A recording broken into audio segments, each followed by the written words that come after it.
Welcome to Threads of Truth, a podcast where real-life mysteries meet internet speculation. Today, we follow the trail of Richey Edwards, a rising rock icon whose final act was silence.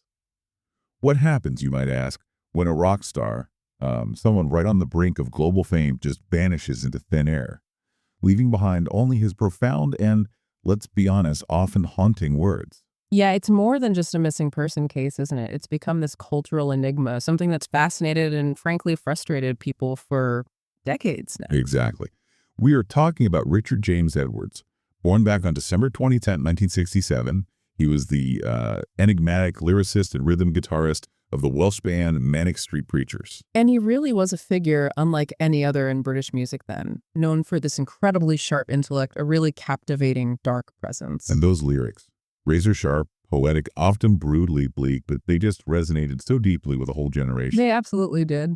And this deeply personal story, it takes such a chilling turn with the suddenness of his disappearance.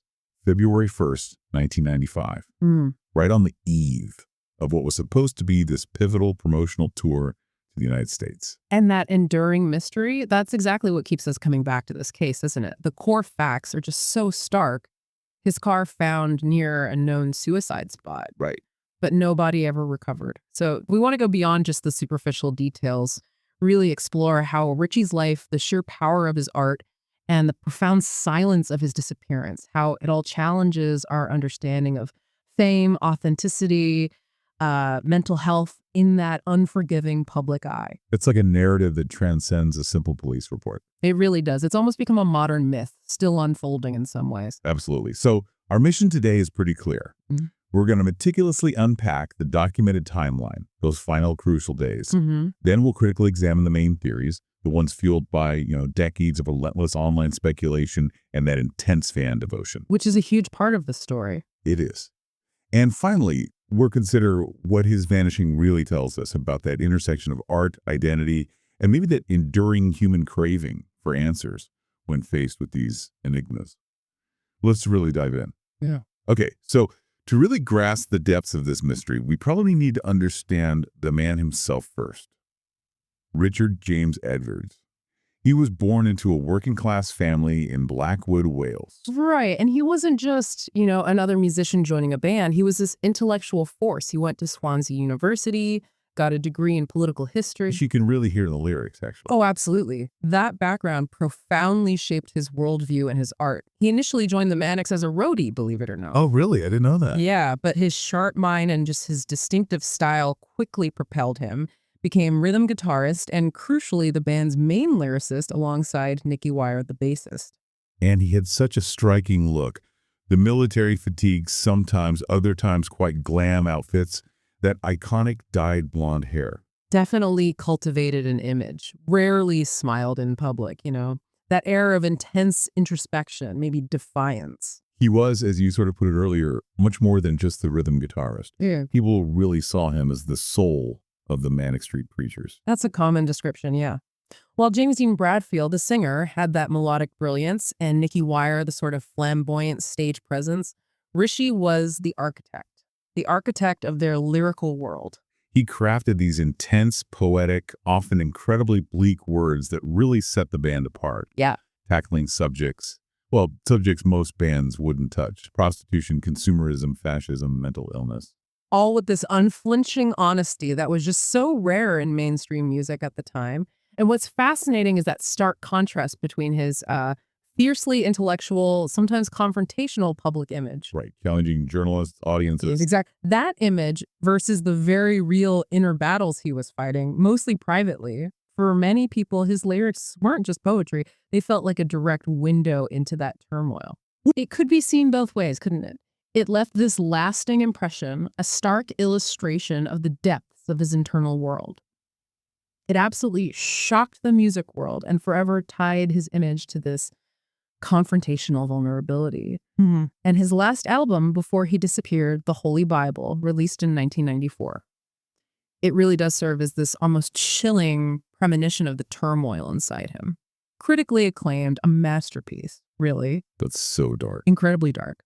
The themes focus on the horrors of the human condition, consumerism, fascism, self-starvation, mental and physical degradation. Songs like 7 pounds. Yeah, a harrowing account of anorexia, or Faster, exploring self-harm and public scrutiny. These were direct, unflinching reflections of his own struggles. Listening to it now, you can almost hear the echoes of those deep-seated issues he was grappling with. It makes the album incredibly poignant and, disturbing in retrospect. It painted such a vivid picture of his internal landscape at that time. It makes it really hard to separate the art from the profound suffering of the artist.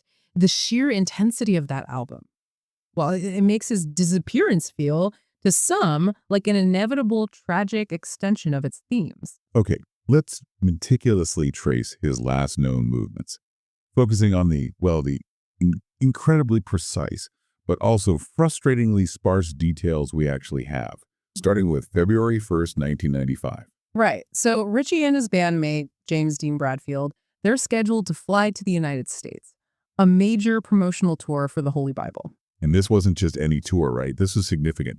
Their first big leap onto the international stage, a real chance to break America. Absolutely pivotal. And this is exactly where the mystery immediately deepens. There's this crucial anomaly right at the start. At 7 a.m. sharp that morning, Richey checks out of the London Embassy Hotel. Okay. And this detail is absolutely crucial. He leaves behind a packed suitcase, presumably packed for this big U.S. trip. And even more significantly, his passport. He left his passport.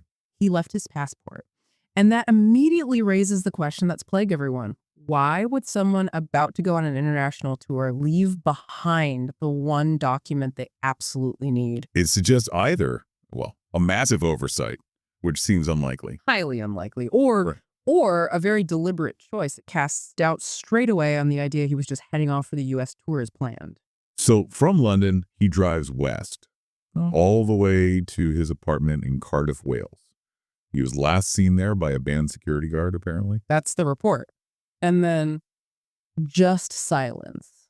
A chilling silence descends. The trail goes cold, at least publicly, for this really unsettling period. And that silence, that gap, that's where a lot of the speculation comes in, isn't it? Precisely. There's this mysterious 2-week period between him checking out of the hotel and his car finally being found. And during this time, you get these alleged sightings. Now, none were ever officially confirmed, never substantiated. But they became significant threads in the theories later on. Hugely significant. For instance, there's the story of the taxi driver in Newport, Alex Turnbull. He claimed he picked up a man he was completely convinced was Richey on February 7th. That's a full week after he officially disappeared. Wow. What did Turnbull say happened? He said he drove Richey around the Welsh valleys, even visited his old hometown, Blackwood, before dropping him at a train station. Now, again, never corroborated officially, but Turnbull's account, he seemed unwavering, no obvious motive for making it up. It really resonated with people who believed Richey maybe orchestrated a deliberate, quiet departure, not a sudden end. And then there were other sightings mentioned, further afield. Yeah, later on, much less credible perhaps, but you hear stories, alleged sightings in Goa, India, the Canary Islands, Fuerteventura, Lanzarote. These really fueled the new life theory among the more devoted fans, kept that possibility alive. Okay, so back to the timeline, the facts. The next major factual event we know of is February 14th, 1995, Valentine's Day. His car, a silver Vauxhall Cavalier, gets a parking ticket at the Severn View service station, which is right near the Severn Bridge. And this is where the story takes a more darker turn for many people, because that location, it carries this heavy, tragic symbolism. It really does. If you connect this to the bigger picture, the Severn Bridge has this notorious, heartbreaking reputation as a suicide spot. So that specific location, combined with Richey's well-documented history of severe mental health struggles, it immediately suggested a very dark, very tragic possibility to a lot of people, that he'd chosen this infamous landmark for a final act, a devastating conclusion. The symbolism is almost impossible to ignore, given the circumstances. It instantly became the prevailing narrative for the public and the media at the time. Then, 3 days later, February 17th, the car is officially reported as abandoned. Right. And when the police investigate, they find things inside. Photographs of his family, a toll receipt from the Severn Bridge dated February 14th, Valentine's Day. And the car battery was flat. Flat battery, yeah. Which suggests it had been sitting there for some time, possibly since the 14th when the ticket was issued. It reinforces the idea it was deliberately left, not just broken down, points right back to that Valentine's Day timeframe. So the initial police response, they treated it as a missing person case. Understandably, yes. An extensive search was conducted around the bridge, the Severn Estuary, the Bristol Channel. Very difficult terrain. But nobody was ever found. And this is where it gets complicated, right? Because the absence of a body doesn't necessarily mean anything definitive. Exactly. It raises this important question that complicates any conclusion, especially the suicide theory. The tidal currents in the Severn River are incredibly powerful, notoriously so. Highest tidal range in the world, or one of them. One of the highest, yeah. Leads to these rapid, turbulent currents, treacherous mudflats. Anything entering the water there is likely swept out to sea very quickly or buried deep in the sediment. So body recovery is highly unlikely. Highly unlikely. Which, while it offers no proof of suicide, also means the lack of a body doesn't disprove it either. It just leaves this perpetual, frustrating void in the evidence. Then there were the financial records. Yeah. Another detail that just keeps fueling debate. Yes, the money. In the 2 weeks leading up to his disappearance, Richey made these consistent withdrawals, £200 a day, every day. Totaling 2,800 pounds, Mm-hmm. which is, well, it's a substantial amount of cash to just have on hand, especially for someone supposedly about to go on tour where expenses would likely be covered. And this financial activity is so significant because it can be used to support two completely different theories. Right. On one hand, you could see it as methodical, settling affairs, clearing out accounts, maybe buying things needed for a final solitary act, part of a planned suicide. Okay. But on the other hand, and this is what intrigues those who believe he planned an escape, it looks like a fund for starting over anonymously, a kind of war chest for a deliberate disappearance. So what was this substantial amount of cash for? We just don't know. We don't.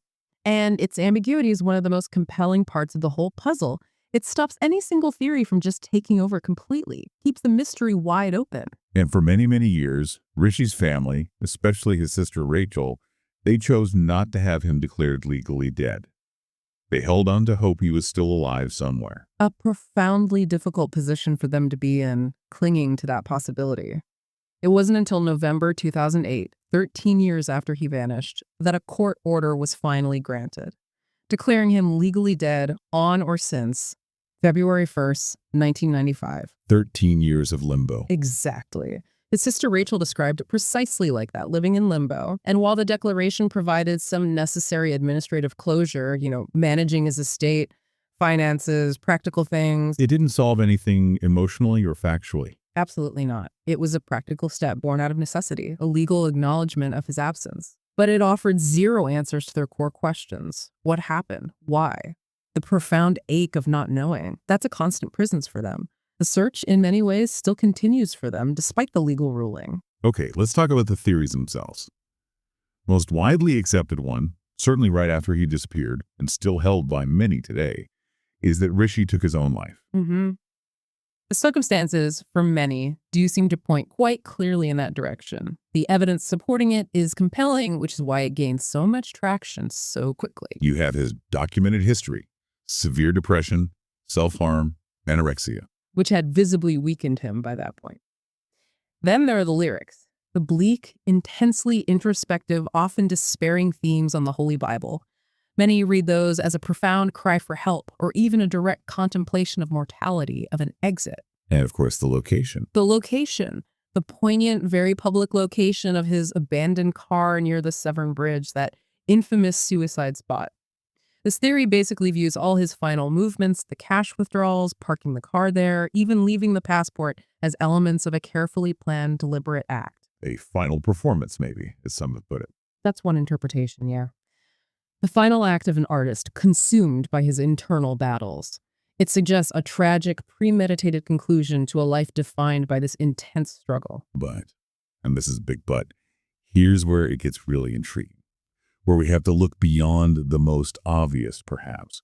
There's this other, incredibly persistent theory that Richey deliberately vanished to start over. Right.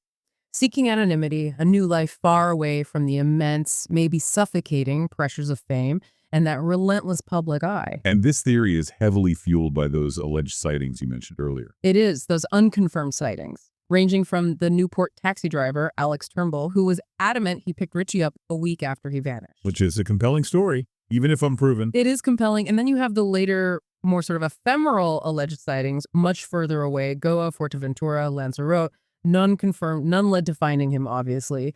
But they've deeply resonated with fans who desperately hope he survived. And the passport detail comes back here, too. It does. The fact he left his passport behind, crucial for international travel, maybe less so if the U.S. flight wasn't the real plan. If he intended to escape somewhere else, maybe leaving the passport was deliberate, to avoid being tracked through official channels. And what's particularly fascinating here, adding another layer, is that Richey was known to be this avid reader.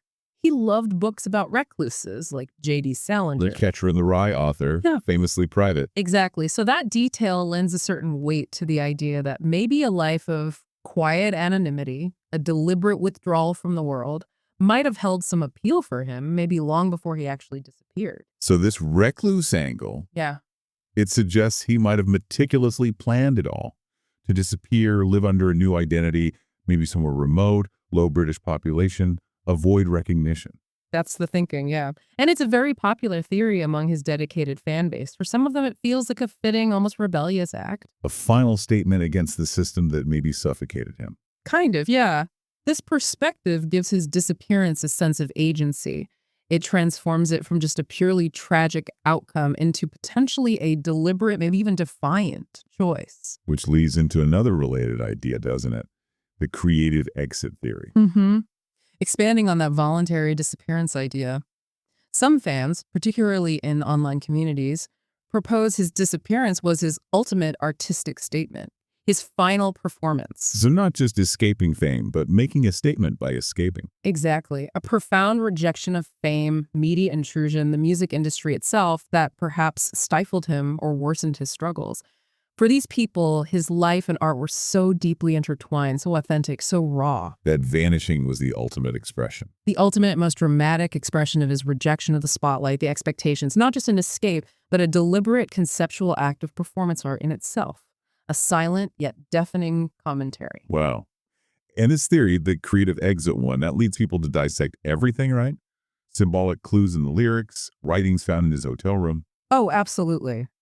Fans pore over the Holy Bible lyrics, any scraps of writing reportedly found, as if they hold hidden messages, some cryptic breadcrumb trail to his real intentions or even his whereabouts. Like literary forensics. Pretty much. Every phrase, every turn of phrase becomes a potential code. It adds this whole other layer of depth and, frankly, obsession to the mystery. Online communities spend countless hours on this, hoping to unearth some definitive meaning. Now, there is another theory, though generally considered less likely, foul play. Right. While Richey's sister, Richey Edwards, who's become this incredible, tireless advocate for the missing people charity, has publicly questioned the official narrative sometimes and suggested maybe something more sinister happened. There's no actual evidence of foul. Concrete evidence, no. Which is why this theory is generally seen as significantly less likely than the others. The main theories, suicide or voluntary disappearance, they align much more closely with the known facts about his mental state, his known behaviors, the money withdrawal. And the car. And crucially, there was no indication of a struggle, no physical evidence of foul play found in or around the car when it was discovered. That really diminishes the credibility of the foul play theory for investigators and most observers. It's also really vital, I think, to consider the cultural context here.